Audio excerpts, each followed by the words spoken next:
What if I told you that behind the quiet lives of millions of women who choose to live alone, there lies a spiritual truth so profound, so disruptive, that even Edgar Cayce, the man known as the sleeping prophet, warned it could change the course of humanity.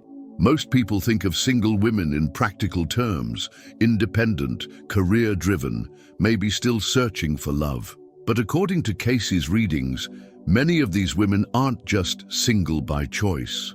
They are fulfilling a sacred contract, one that transcends time, culture, and even this lifetime. Stay with me because what you're about to hear may completely shift how you see every independent woman you've ever met.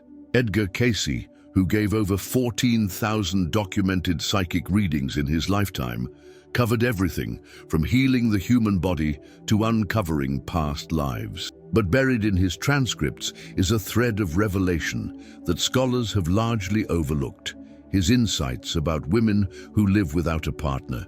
In reading after reading, Cayce noted that some feminine souls incarnate with a mission that can only be completed in solitude.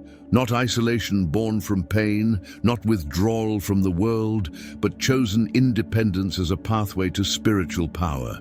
And here's the part that makes this so controversial.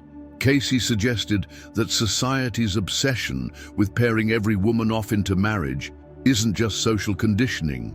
It's a spiritual interference designed to keep a certain type of power contained.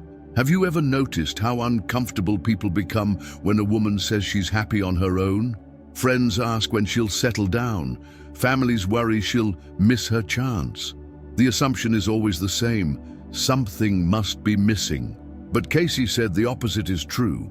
In certain cases, women who remove themselves from the constant search for completion through a partner actually access something he called the divine feminine consciousness. This, he explained, isn't a poetic metaphor. It's an actual shift in spiritual frequency, one that opens psychic channels, strengthens intuition, and reconnects a soul to ancient knowledge. In one of his readings, Cayce described it like tuning a radio away from static.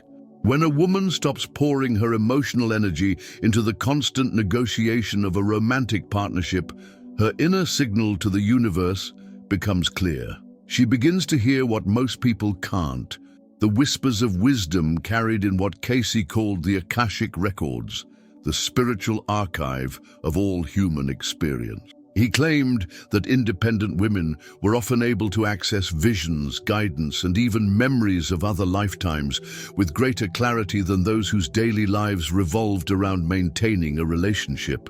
But this revelation doesn't end there. Cayce believed that throughout history, cultures that truly flourished understood the necessity of this independent feminine force.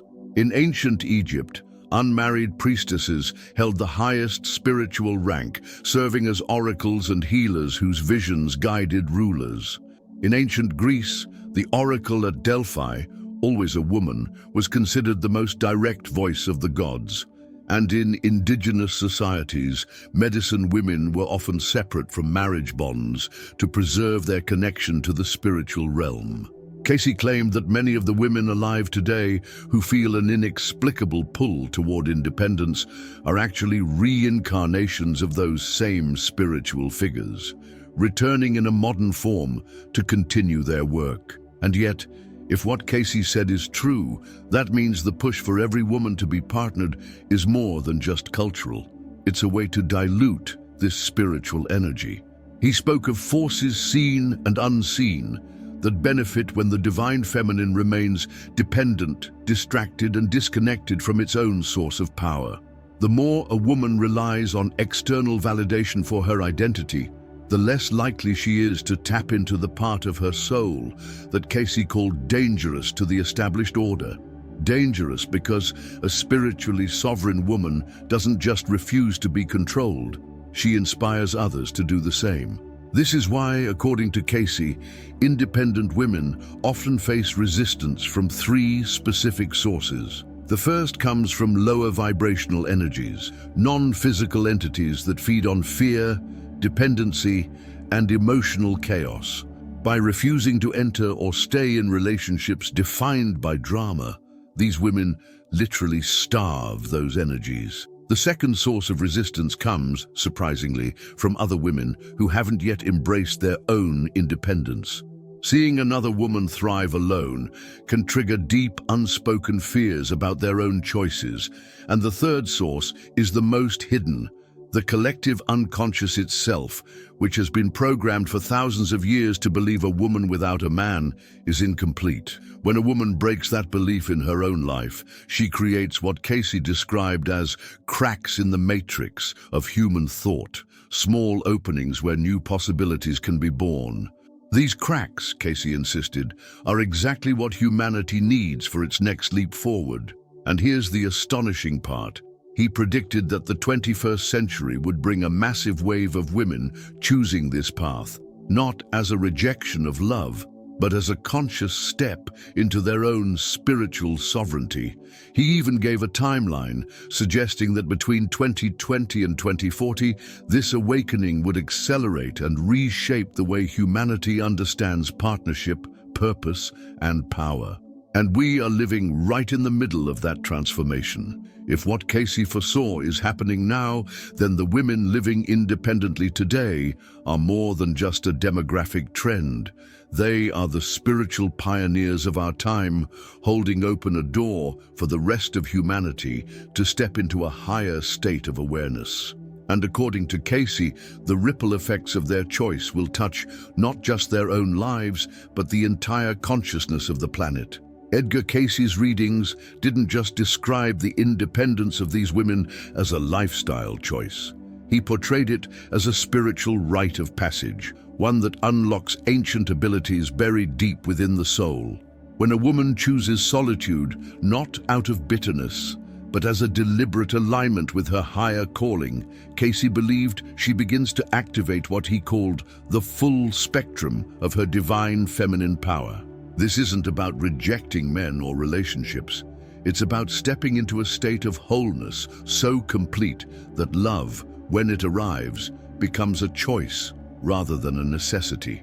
Cayce explained that the feminine principle carries a natural connection to universal wisdom, but in most people, that connection is filtered through external demands, caretaking, social roles, romantic entanglements. When those filters are removed, the channel clears, and what comes through can be extraordinary. Independent women, he said, often find themselves developing abilities they can't quite explain, prophetic dreams that later come true, sudden bursts of insight about the future, an unshakable sense of what path they should take, even if it defies logic. But there's something even more remarkable. Cayce claimed that these women begin to remember who they were before this lifetime. Not vague feelings or imaginative daydreams, but vivid, soul-level memories of other lives where they served as healers, seers, or spiritual leaders. These recollections are more than personal nostalgia. They carry with them the skills, wisdom, and authority of those past incarnations. In his readings, Cayce described women who, after years of living quietly alone, suddenly found themselves able to channel healing energy, speak ancient languages, or recall detailed knowledge of lost civilizations. To Cayce, these were not coincidences. He saw them as the inevitable result of a consciousness freed from dependency, and he warned that society, whether knowingly or not, would resist this awakening. The pushback could be subtle, a steady stream of advice to settle down or warnings about the dangers of growing old alone, or it could be overt, with shaming narratives about failed relationships or selfish choices. In every case, the goal of this resistance was the same: to bring the woman back into the patterns that dim her spiritual light. And yet, Cayce insisted, the more women who break free, the harder it becomes to maintain those old patterns. He used the metaphor of a tapestry.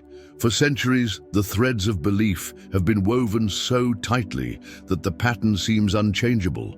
But every woman who chooses her sovereignty pulls one thread loose, creating space for a new design to emerge.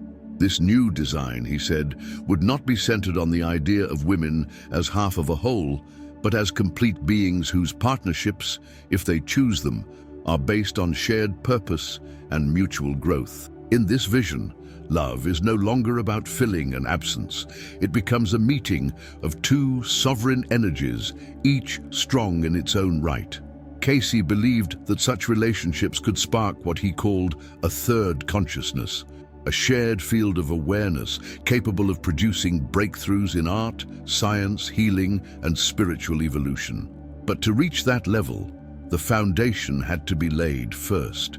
And that foundation, in his view, was being built right now by women living independently. Cayce also made a startling prediction. As more women awakened to their divine feminine consciousness, men would be forced to evolve as well. Without the traditional roles to rely on, men would need to cultivate their own inner wholeness, learning to stand as equals rather than providers or protectors. This, he said, would create a ripple effect across generations, raising the overall emotional and spiritual maturity of humanity. In other words, the independence of women would ultimately liberate men too, but not without growing pains. And here's where Cayce's insights turn from inspiring to urgent. He warned that the period we're living through now, the early stages of this mass awakening, would be marked by confusion, resistance, and even backlash. Those who benefit from the old dynamics might attempt to undermine the shift through fear, economic manipulation, or cultural messaging designed to romanticize dependency. For women on this path, recognizing these tactics is critical. Cayce offered 3 keys for navigating this resistance.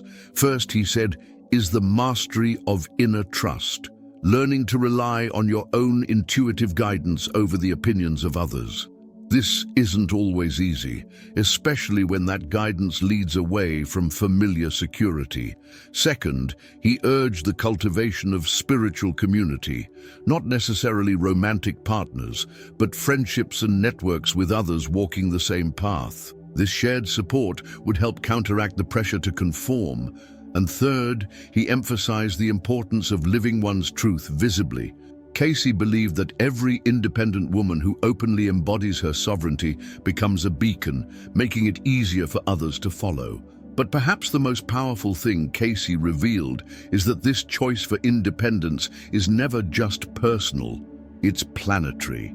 Every act of sovereignty, every decision made from wholeness rather than need, contributes to what he called a vibrational shift in the collective consciousness. It's like adding a drop of pure water to a vast ocean, individually small, but part of a rising tide that can cleanse and transform everything it touches. In this light, women who live alone are not isolated. They are connected to an invisible network of souls across time and space, all working toward the same goal, to anchor the truth that completeness comes from within. And as more of them awaken, the old world, built on dependency and control, will have no choice but to transform. So what happens when these women begin to fully embody their power, not just privately, but in ways the world can see? According to Cayce, that's when the real magic begins. Edgar Cayce often spoke in layers, giving small truths before revealing the greater ones. And in his readings on women who chose independence, there was a point where the conversation shifted from why they lived alone to what they would discover because of it. He called these discoveries the divine feminine mysteries, ancient spiritual abilities that could only be awakened when the feminine soul was free from the constant pull of codependence.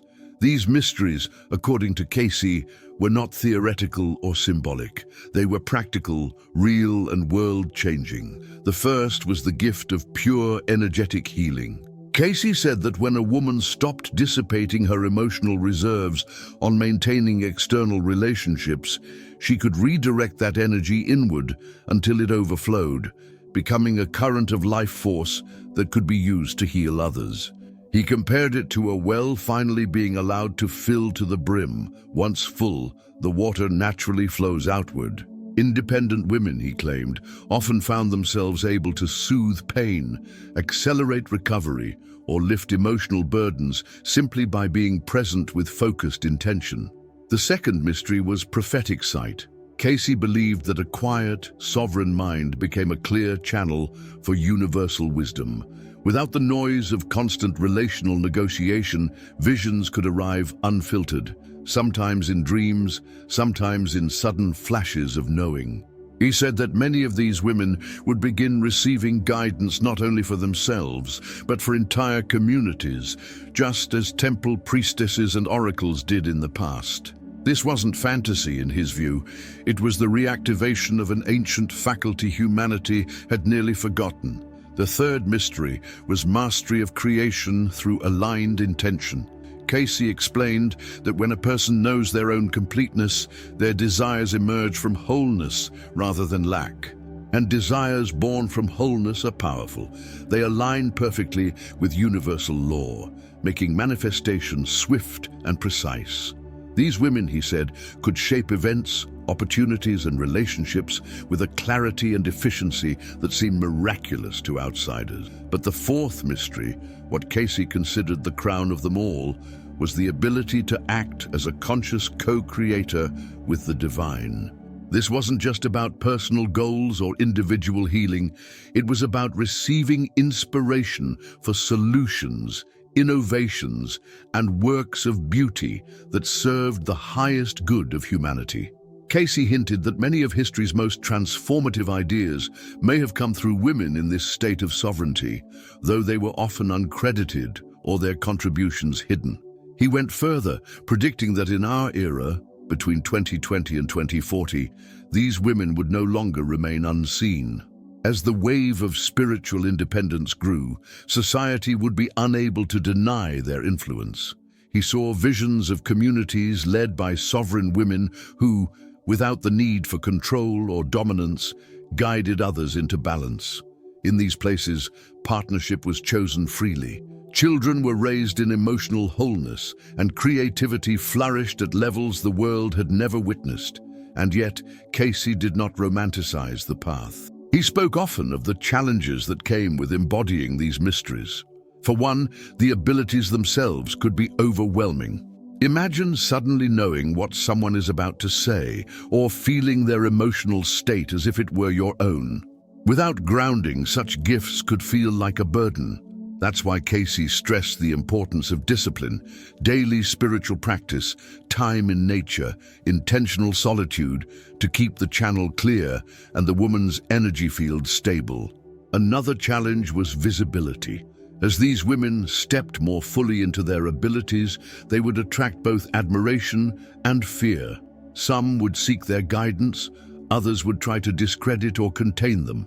Cayce urged them to remember that resistance was simply proof of their impact. The very act of holding sovereignty in a world built on dependency was itself a disruption to the old order. He also warned that these mysteries could not be activated through isolation alone. Solitude was the fertile ground, but the seeds were planted through action, through living one's truth, sharing one's gifts, and engaging with the world from a place of wholeness. Retreat without return, he said, leads to stagnation. Sovereignty is proven in motion. And perhaps most importantly, Cayce insisted that no woman walked this path alone, even if it looked that way from the outside. There was an invisible web connecting every soul choosing sovereignty in this lifetime.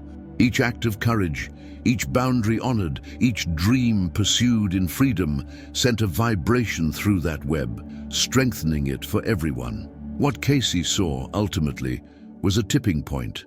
When enough women unlocked these divine feminine mysteries, the balance of human consciousness would shift permanently. Old patterns of domination and dependency would dissolve, not through force, but because they could no longer find resonance in the collective field. And from that point on, humanity would begin to operate on a higher octave of awareness, one in which partnership, creativity, and governance flowed from mutual respect and spiritual purpose. We are, by Cayce's timeline, standing right on the edge of that tipping point. The question is, will enough women have the courage to claim their inheritance in time? Edgar Cayce often described human consciousness as a single, vast field, an ocean in which every thought, action, and choice is like a drop of water. When one drop changes, the ripples move outward, touching shores far beyond where they began.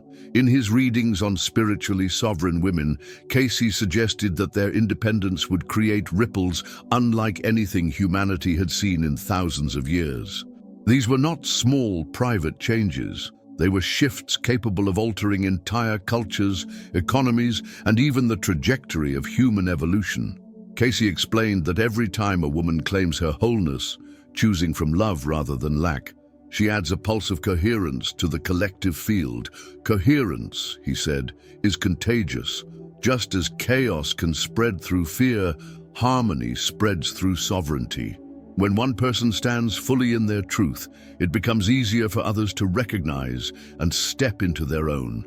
This is why, according to Cayce, the rise of independent women was not just a social trend, but a spiritual intervention, a coordinated wave of awakening souls, choosing to incarnate at this specific moment to break patterns that had persisted for millennia. He foresaw the first visible ripples appearing in how communities organize themselves.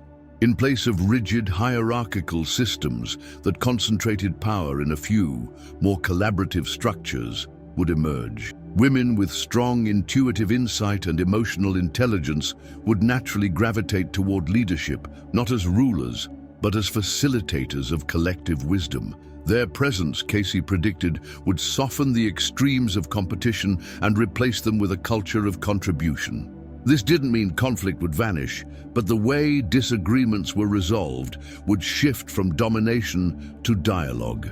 Economies, too, would feel the impact. Cayce believed that when enough individuals operated from wholeness, the value systems underpinning commerce would change. Independent women, free from the need to anchor their worth in external approval, would challenge industries built on insecurity, fashion that sells inadequacy, beauty markets fueled by self-doubt, media narratives that frame singleness as a failure. Instead, they would create and support enterprises rooted in authenticity, sustainability, and empowerment. Over time, these values would redefine what success looks like, prioritizing well-being and collective benefit alongside profit. Perhaps the most profound ripple, however, would move through relationships themselves. Cayce envisioned a future in which partnership was entered into only when both people were already whole, without the undercurrent of fear, fear of being alone, fear of lack, fear of not being enough. Love could finally stand in its pure form, a union of choice, not necessity. These sovereign partnerships would serve as living examples for the next generation, modeling the truth that intimacy is not about possession, but about freedom shared. The changes wouldn't be limited to romantic relationships. Friendships, families, and even professional dynamics would feel the shift. When a woman no longer needs others to define her, she stops engaging in patterns of manipulation or self-betrayal just to belong. This change, Cayce warned, might initially be unsettling for those still operating from old patterns. Suddenly, the familiar rules no longer work. But over time, it would create cleaner, more authentic connections in every area of life. And yet, Cayce did not shy away from the fact that such a transformation would face opposition. He predicted that as this ripple of sovereignty grew, forces invested in the old paradigm would attempt to tighten their grip. Some of these forces would be visible: political structures, religious institutions, and media outlets reinforcing the narrative that a woman's highest purpose is to be chosen by a man.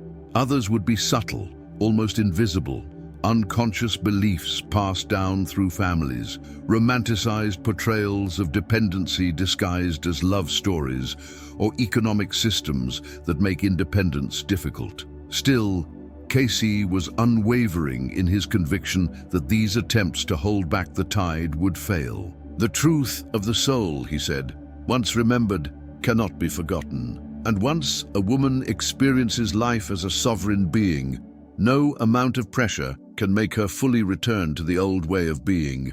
This is why he placed so much emphasis on women supporting each other, sharing their stories, celebrating each other's milestones, and reminding one another that their personal victories are victories for the collective. He even spoke of an acceleration effect. The more women who awaken, the faster the ripple spreads. Sovereignty begets sovereignty. Every time one woman breaks through the invisible walls of conditioning, she makes it easier for another to see those walls for what they are and to step beyond them. Eventually, Cayce said, this would reach a tipping point where the balance of the collective field shifts permanently. At that moment, the structures that depended on feminine dependence would collapse, not from attack, but from lack of participation. Cayce likened it to a game that suddenly loses all its players. When the women who once upheld these dynamics by necessity or expectation simply walk away, the game ends, and in the space left behind, something entirely new can be built, something rooted not in control but in cooperation, not in fear but in trust. He called this vision the rise of the sovereign feminine, and in his timeline, we are in its opening chapters right now. The choice each woman makes today to live from wholeness or from lack will determine how quickly the ripples gather into a wave. And when that wave comes, Cayce believed, it would not just change the lives of women.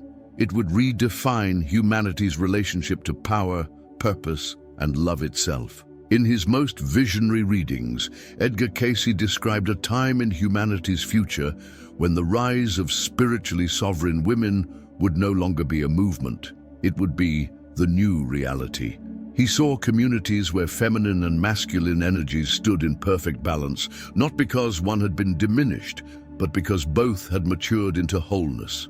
In these places, partnership was no longer about survival or status.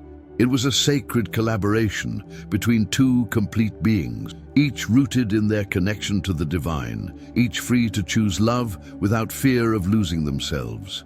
Cayce spoke of children born into these sovereign partnerships, or raised by single, spiritually independent mothers who would grow up without the wounds of dependency or the conditioning of incompleteness. These children, he said, would enter the world already aware of their worth. They wouldn't spend decades searching for validation in others because they would have been shown from birth that completeness is their birthright. This, in Cayce's eyes, was one of the greatest gifts the sovereign feminine could give to humanity, a generation free from the cycle of seeking outside what they already carry within. The effects, he predicted, would ripple far beyond personal relationships. Education would shift to nurture intuition alongside intellect. Governance would prioritize the collective good over partisan competition. Economies would function with ethics that valued sustainability, fairness, and the well-being of all, rather than endless consumption. The old systems, built on control, scarcity, and fear, would feel increasingly irrelevant in a world where people operated from abundance of spirit. And yet, Cayce never suggested this transformation would come without trials. He foresaw moments when the old and new worlds would clash violently, times when those who feared change would attempt to pull humanity backward into familiar hierarchical structures. But by the time the sovereign feminine reached full expression, these attempts would fail for one simple reason: the collective consciousness would have shifted too far to return. Just as an individual cannot unlearn a profound truth, humanity as a whole cannot unknow its own wholeness once it has been remembered. In this new era, the abilities Cayce called the divine feminine mysteries would no longer be rare or hidden. Healing through intention, prophetic vision, and manifestation through aligned desire would be as natural as breathing for many. Creativity would flourish, not just in art, but in solutions to humanity's deepest challenges: climate balance, resource distribution, conflict resolution. With sovereignty as the foundation, innovation would no longer be driven by fear of loss or hunger for power, but by the joy of creation and the desire to serve the greater whole. Cayce's vision even extended into the spiritual realms. He believed that as more women and men reached sovereignty, the veil between the physical world and the higher dimensions would thin. Communication with guides, access to soul records, and direct communion with the divine would become everyday experiences. Humanity in this state would remember its role not as a species struggling for dominance, but as a collective of conscious co-creators shaping reality in harmony with universal law. But perhaps the most profound part of his prophecy was this: the women who choose independence now, in this era of transition, are the ones laying the blueprint for this future. Every boundary they hold, every truth they speak, every act of self-trust they embody becomes part of the template the next generation will inherit. Cayce often said that the future is written in the present, and in this case, the ink is the lived experience of women refusing to abandon their wholeness. He warned them, however, not to underestimate the magnitude of their mission. Resistance would not always look like open opposition. It could come as doubt, as loneliness, as the temptation to return to the comfort of familiar patterns. But each time a woman remembers why she chose this path and keeps walking it, she strengthens the entire field. Cayce called this invisible network the morphic bridge, a living connection of energy that spans time and space, linking every soul working toward humanity's next evolutionary leap. In the end, Cayce's prophecy wasn't about replacing one form of power with another. It was about transcending the very need for power over others, replacing it with the shared power of mutual respect and divine connection. The sovereign feminine, in his vision, was not a gendered dominance. It was a frequency available to anyone who chose to live from wholeness. Women were simply the ones destined to lead the way because their souls carried the memory of a time when humanity lived in balance and the blueprint for how to return there. He left a message for those walking this path now. Know that your independence is not selfish. It is the very service your soul came here to give. For each woman who remembers her sovereignty, humanity remembers a part of its own soul. And when enough of you have remembered, the world will change in ways you cannot yet imagine. As we stand in the years he predicted as the tipping point, the signs are all around us. More women are choosing to live alone, to build careers on their own terms, to explore spirituality without needing it to conform to tradition. More are speaking openly about the deep fulfillment they find in self-reliance, not as a rejection of love, but as an embrace of love's highest form, freely given, never taken out of fear. If Cayce was right, then each of these choices is more than personal. They are the foundation stones of a new era, one in which wholeness is the norm, sovereignty is the starting point, and humanity moves forward not because it must, but because it finally chooses to. The prophecy is not waiting in the distance. It is unfolding right now in the quiet courage of women everywhere who decide they are already enough. And when future generations look back, they will see these women as the ones who turned the tide, not by overthrowing the old world, but by creating a new one so compelling that the old simply faded away.